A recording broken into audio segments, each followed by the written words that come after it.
There are moments in life when two timelines collide so violently that nothing inside you remains the same. You don't choose these moments, they choose you. They arrive disguised as love, attraction, destiny, or fate.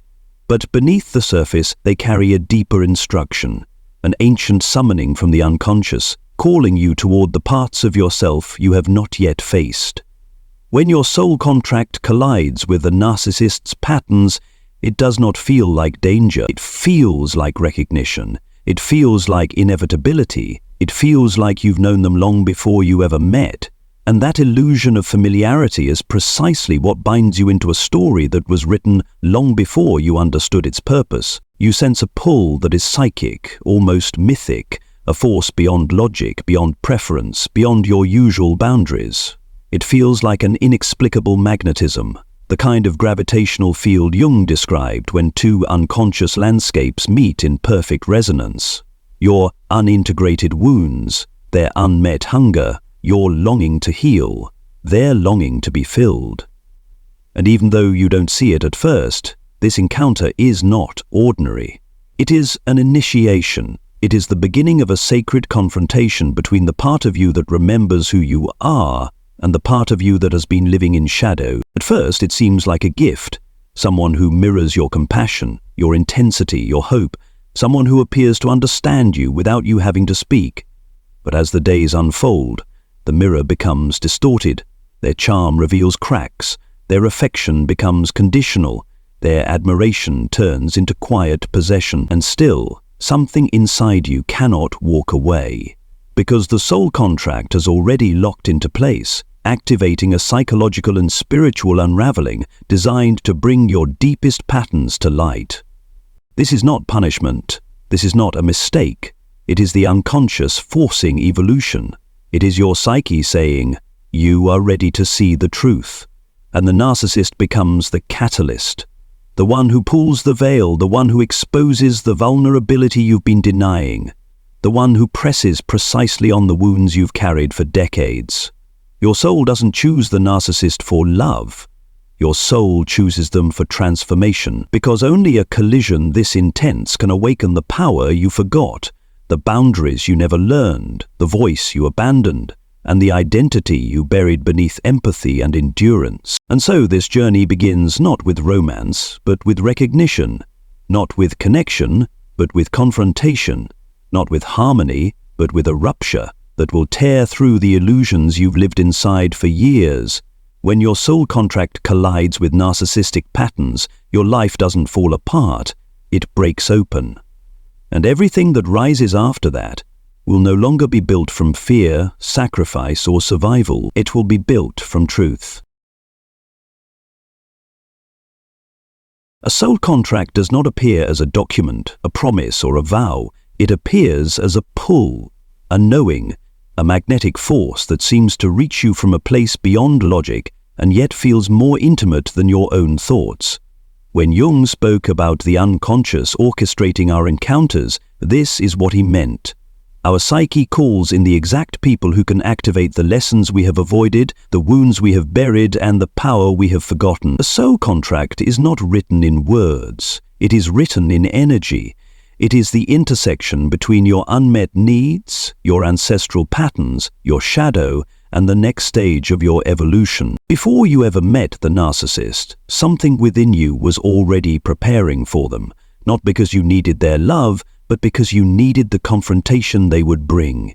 Your childhood imprints shaped the magnetism, the longing for acceptance, the unhealed fear of abandonment, the old patterns of overgiving that once kept you safe. These vulnerabilities became the silent doorways that the narcissist would later walk through. But the deeper truth is this: your soul was ready to stop repeating the story, and so it summoned the exact catalyst to bring the unconscious to the surface. The bizarre familiarity you felt during the first encounter wasn't spiritual romance, it was psychological recognition. You weren't seeing them, you were seeing your unfinished work. Your psyche knew this person carried the exact configuration of shadow and hunger that would expose your blind spots. Your empathy saw their wounds, your intuition saw their potential, and your soul saw the lesson. This is why you ignored the red flags. This is why you excused their inconsistencies. This is why you rationalized the discomfort. The soul contract had activated, and its purpose was not comfort, it was evolution. Jung believed that the unconscious seeks wholeness with an urgency far greater than the ego's desire for safety. That is why certain relationships feel fated. They are not coincidences, but synchronistic encounters engineered by the deeper needs of your psyche. You met them because your soul wanted to bring light into the corners of your being that you had left unexamined. They arrived to show you who you became when you abandoned yourself. They arrived to expose the parts of you that were tired of being invisible, overly responsible, overly forgiving, overly patient. A soul contract is not about staying together. It is about bringing something to consciousness. Sometimes it is the realization that you have been carrying wounds that no one else can see. Sometimes it is the awakening of boundaries you never knew you needed, and sometimes it is simply the moment you finally understand that love without reciprocity is not love. It is self-erasure.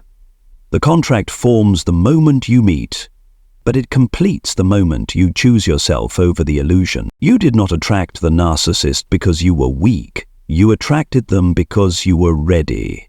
Ready to unlearn the patterns you inherited, ready to see the truth beneath charm and illusion, ready to confront the archetype of the wounded healer inside you, ready to stop rescuing people who refuse to rescue themselves, and ready to remember the version of yourself who existed before you learned to shrink. This is the soul contract, a spiritual agreement disguised as attraction, carrying the exact lessons your unconscious has been waiting to heal. To understand why your soul contract collided with a narcissist, you must first understand the architecture of the narcissistic pattern itself. Narcissism is not confidence. It is not strength. It is not self-love. Narcissism is a wound, ancient, unprocessed, and sealed beneath a mask so carefully assembled that even the narcissist cannot distinguish where the mask ends and their true self begins. Jung saw this mask as the persona pushed to an extreme, engineered to protect a fragile, fragmented inner world that never received the nurturing it needed to develop an authentic identity. The narcissist's life is built upon this split, the persona that shines and the shadow that rages. When you meet them, you do not meet the wound, you meet the mask. You meet the charming facade, the magnetic confidence, the intensity that feels like passion. Their persona is designed to reflect exactly what they believe you crave: admiration, attention, romantic synchronicity, emotional depth. They observe you with hyper-attunement, mirroring your values, your dreams, your sensitivities, your spiritual language. It feels like unity, but it is strategy. The narcissist does not bond, they mimic. They do not connect, they absorb. They do not love, they extract. And yet in the early stages, you cannot see this because the mask is flawless. Their ability to reflect you back to yourself is precisely what activates your soul contract. But behind that mask is a hunger that never stops.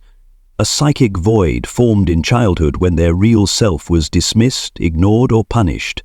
Instead of developing inner worth, they built an identity around external reflection, praise, admiration, control, submission. Their sense of self exists only when someone else is reacting to them.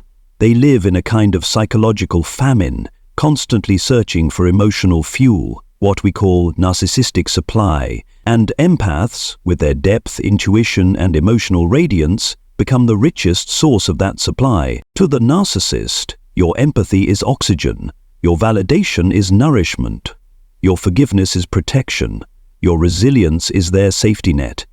This is why they idealize you so intensely at the beginning. They are not seeing you, they are tasting the fuel. Their adoration is not love, it is possession disguised as worship. They inflate you because they intend to feed on the version of you they create, and once they believe you are secured, their patterns begin to unfold with mechanical precision. First comes idealization, where they lift you into the sky. Then comes devaluation, where they quietly chip away at your worth. After that comes the discard, the emotional starvation meant to remind you of your dependency, and when they feel your energy slipping away, they return with hoovering promises, false promises, recycled charm, emotional theatrics, because losing you feels like losing a part of themselves, not because they love you, but because your light kept their emptiness from swallowing them whole. This pattern is not personal, it is structural. The narcissist has built their entire existence around avoiding their shadow. Their cruelty is avoidance, their manipulation is fear, their inconsistency is self-protection. Their need for control is a desperate attempt to keep their fragmented psyche from collapsing.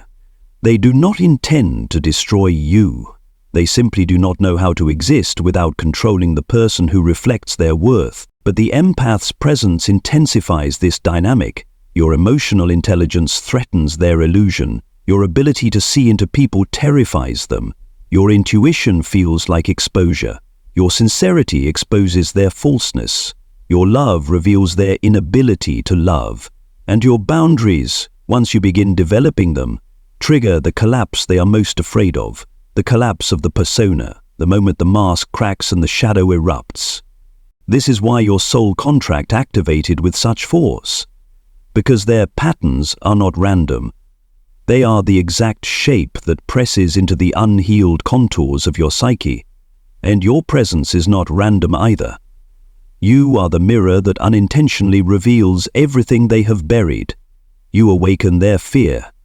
They awaken your wounds, and the collision becomes inevitable. Understanding the narcissistic pattern does not excuse their behavior, but it reveals why the connection felt so intense, why leaving felt impossible, and why the dynamic consumed so much of your emotional landscape. You were not weak. You were walking into a structure that was engineered to pull you in and keep you there, and now that you can finally see the architecture of their wound, you can begin to understand the deeper truth. The soul contract did not place you in the narcissist's life for them.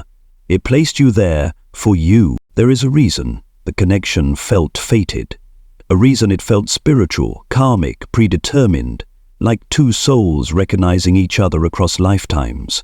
But what you experienced was not destiny in the romantic sense.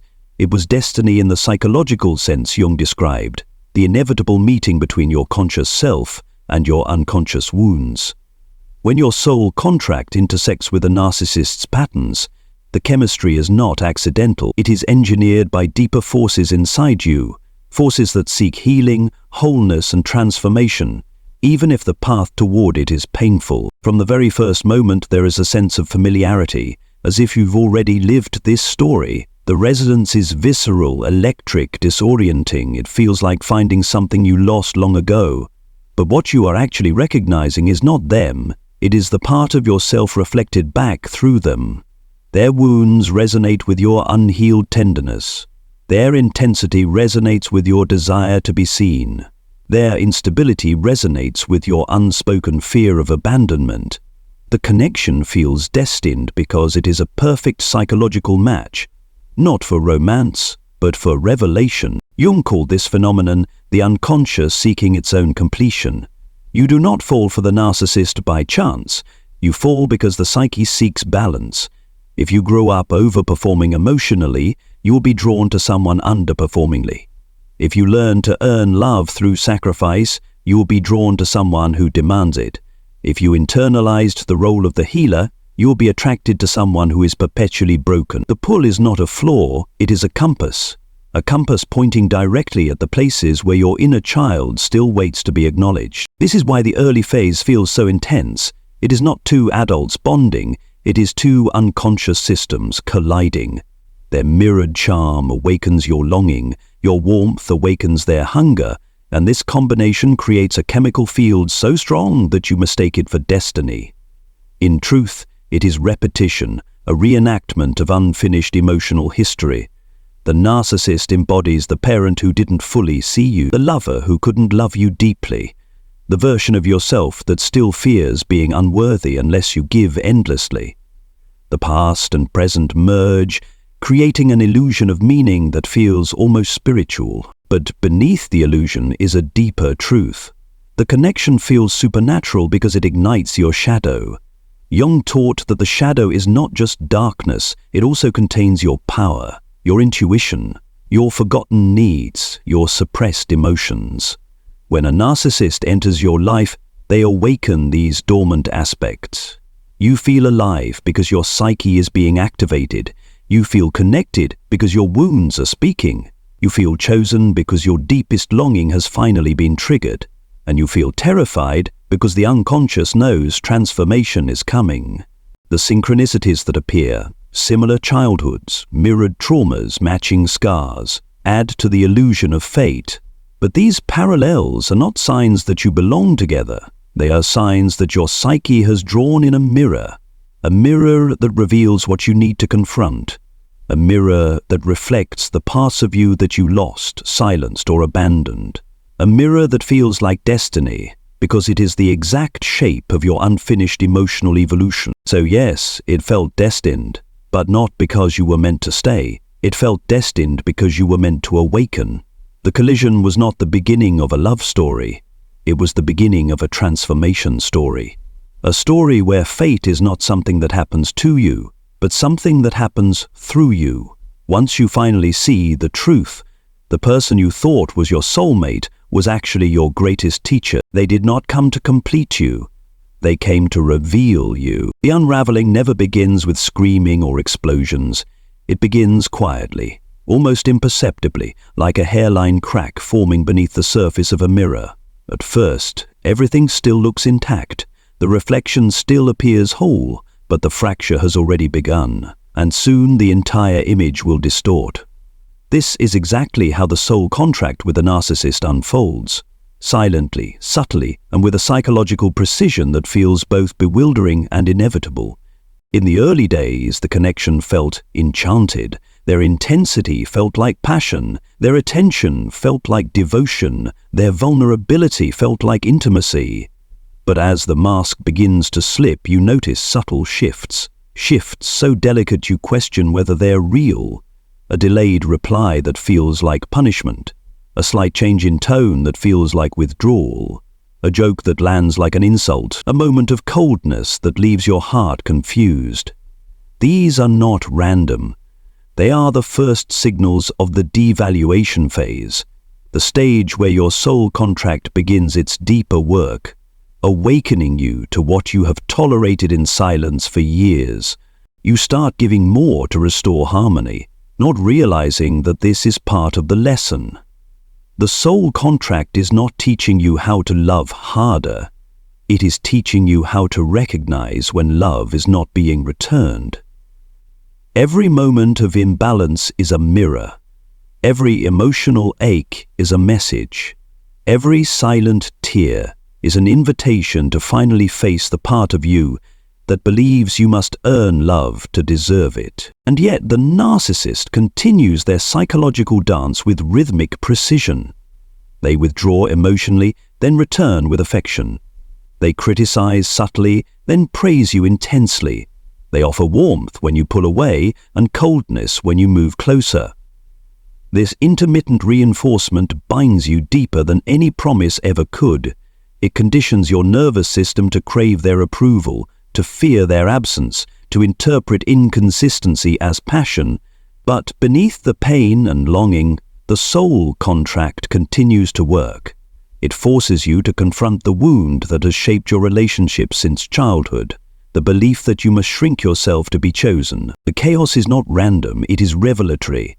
The narcissist is showing you the parts of yourself you abandoned, the voice you swallowed to stay peaceful, the boundaries you never learned to form, the intuition you dismissed to preserve connection, the emotional needs you minimized to avoid being too much. Every contradiction in their behavior highlights a contradiction in your own self-worth, and the more the chaos grows, the more the contract intensifies. The purpose is not to break you, it is to break the version of you that accepted less. Then comes the turning point, the moment where you feel a strange, quiet exhaustion, not burnout, but awakening. You begin to notice the pattern, you begin to recognize the manipulation, you begin to feel the emotional cost, You begin to see that the relationship is less about love and more about maintaining their control. The mask that once dazzled you now feels suffocating. The affection that once intoxicated you now feels transactional. The intimacy that once felt sacred now feels staged. This clarity is painful, but it is necessary, because the soul contract is not teaching you about them, it is teaching you about you, your capacity for empathy, your tolerance for mistreatment, your fear of abandonment, your habit of overgiving, your blind loyalty, your spiritual longing, your emotional patterning. All of it becomes visible through the chaos. And this is where the deepest lesson emerges. The narcissist did not break you, they illuminated where you were already breaking. They exposed the cracks you tried to ignore. They magnified the wound you tried to heal alone. They forced your shadow to speak, and in doing so, they prepared you for the moment when your soul would finally say, enough. The chaos was never meant to destroy you, it was meant to wake you. Every soul contract with a narcissist reaches a precise tipping point, a moment that does not arrive suddenly but grows slowly, like a storm forming beneath your ribs. It is not dramatic at first, it is not loud, it is not even emotional. It is a moment of frightening clarity, a moment where something inside you clicks into place and whispers a truth you can no longer unhear. This is not love. This is a pattern, and once that truth awakens, the contract begins to shift. The illusion starts to crumble. The psyche refuses to go back to sleep. For weeks or months you tried to hold everything together. You tried to explain yourself better, love harder, forgive deeper, shrink smaller, regulate more carefully. You tried to be patient, to be understanding, to stay calm. You tried to avoid triggering them, avoid conflict, avoid being too much. But something changes when the breaking point arrives. Your nervous system stops negotiating, it stops pleading, it stops performing, it simply stops. The emotional exhaustion becomes a doorway, the numbness becomes information, the silence inside you becomes louder than their chaos, and the contract, which once pulled you toward them, now begins to pull you away. This is the moment Jung described as enantiodromia, when something pushed to its extreme naturally flips into its opposite. Love flips into clarity, hope flips into truth, attachment flips into self-preservation, and suddenly the spell breaks. Not because they changed, but because you finally saw the pattern with unfiltered eyes. You saw the pedestal you stood on was a trap.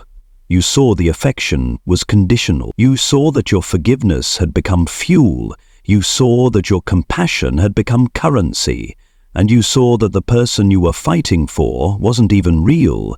It was a character they played to secure your devotion. This realization is brutal. It breaks something inside you, but it breaks the right thing. It breaks the illusion. It breaks the fantasy. It breaks the internal story that kept you tied to their woundedness, their potential, their chaos. The pain doesn't come from losing them. It comes from losing who you believed they were. Then comes the internal rebellion. The moment your soul refuses to participate in its own dismantling, you no longer justify the disrespect. You no longer excuse the inconsistency. You no longer tolerate emotional crumbs. You no longer silence your intuition. Something inside you, something ancient, stands up and says, I will not go deeper into this darkness. This is the beginning of individuation, not spiritual love, not romantic destiny, not twin flame mythology, but real psychological liberation. And the breaking point doesn't always look like leaving. Sometimes it looks like detaching while still physically present. Sometimes it looks like no longer reacting. Sometimes it looks like no longer caring about their approval. Sometimes it looks like finally telling the truth to them or to yourself. The contract forces awakening by stripping you of every illusion. The illusion that love can fix someone. The illusion that your empathy can rewrite their trauma. The illusion that your patience can make them emotionally whole. The illusion that enduring their chaos is noble. The illusion that abandoning yourself is a form of loyalty. These illusions fall away one by one until what remains is the most painful and liberating truth of all. You cannot save someone who is committed to their own destruction. And when this truth integrates into your bones, the contract shifts irreversibly. The energy between you breaks. The karmic loop snaps. The emotional spell dissolves. You no longer chase. You no longer beg. You no longer internalize their projections. The power they once held over you evaporates. Not because they loosened their grip, but because you finally removed your hand. This is the moment the contract completes its most sacred purpose. It returns you to yourself. The breaking point is not the end of the story. It is the doorway, the moment where the illusion collapses and the unconscious finally steps forward, demanding to be acknowledged. This is the true beginning of the soul contract, because what comes afterward has nothing to do with the narcissist and everything to do with your shadow, the part of you that has been waiting, sometimes for years or decades, for your awareness to finally turn inward. Jung called this descent nigh grado, the blackening, the psychological nightfall where the old self dissolves, false identities collapse, and the survival mechanisms you relied on for so long become too heavy to carry any further. Leaving a narcissistic bond doesn't lead you into clarity, but into a necessary darkness, not the darkness of despair, but of excavation. The narcissist activated a wound you tried to ignore, and now, in their silence and absence, the wound rises fully to the surface. Their disappearance does not create emptiness. It creates an echo chamber filled with abandoned needs, childhood fears, suppressed truths, and boundaries you never learned to form. You are forced to confront the realization that you didn't just lose someone. You lost the version of yourself who believed that love had to be earned through pain. And so the confrontation begins, not with them, but within you. You face the part that feared abandonment so deeply that you stayed quiet. The part that romanticized potential instead of accepting reality. The part that mistook trauma chemistry for spiritual connection. The part that tolerated inconsistency because consistency once hurt you. The part that swallowed emotions because expressing them felt unsafe. This confrontation is not gentle or poetic. It is raw, trembling, and disorienting. It forces you to see who you became to survive your past, and who you can no longer afford to be. The shadow emerges not as an enemy but as a teacher, revealing that your anger is your boundary, your grief is your truth, your fear is your intuition, and your rage is your soul refusing to be degraded again. You realize the narcissist did not steal your power, you handed it over because you never knew it belonged to you. This is the sacred function of the soul contract. The narcissist triggers the wound, but the shadow reveals the path.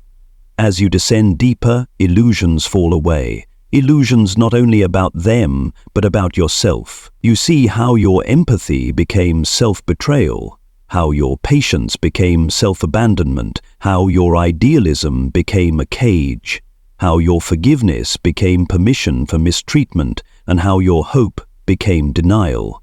This is the alchemy, the fire in which the old self burns. But gradually, the darkness shifts.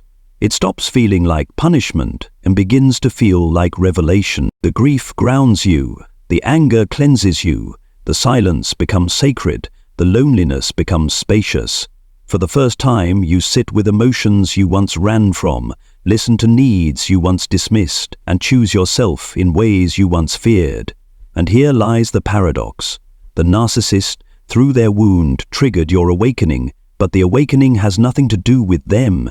It is about reclaiming every piece of your soul you abandoned. This is where your identity reforms, where your intuition sharpens, where your boundaries solidify, where your energy stops leaking, where your shadow merges with yourself, not as an enemy but as an ally. You are not breaking, you are integrating. You are not losing yourself, you are returning to yourself.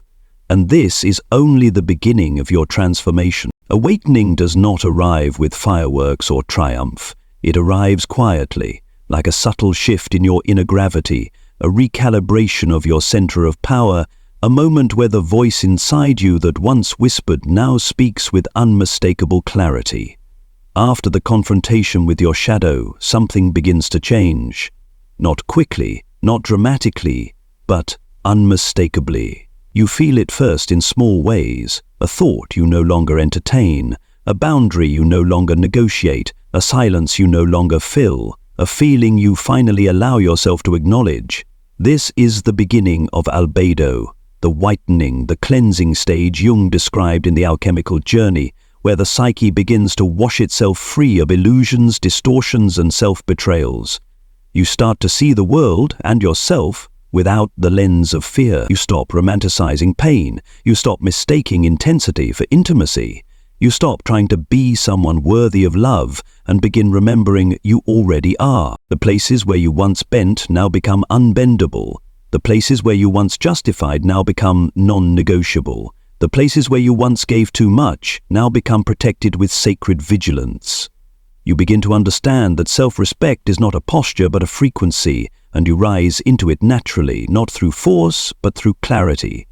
The narcissist's absence, once a source of agony, now becomes a source of oxygen. You feel space around your soul, space to think, to breathe, to rebuild. Your intuition, once drowned out by chaos, becomes sharper than it has ever been.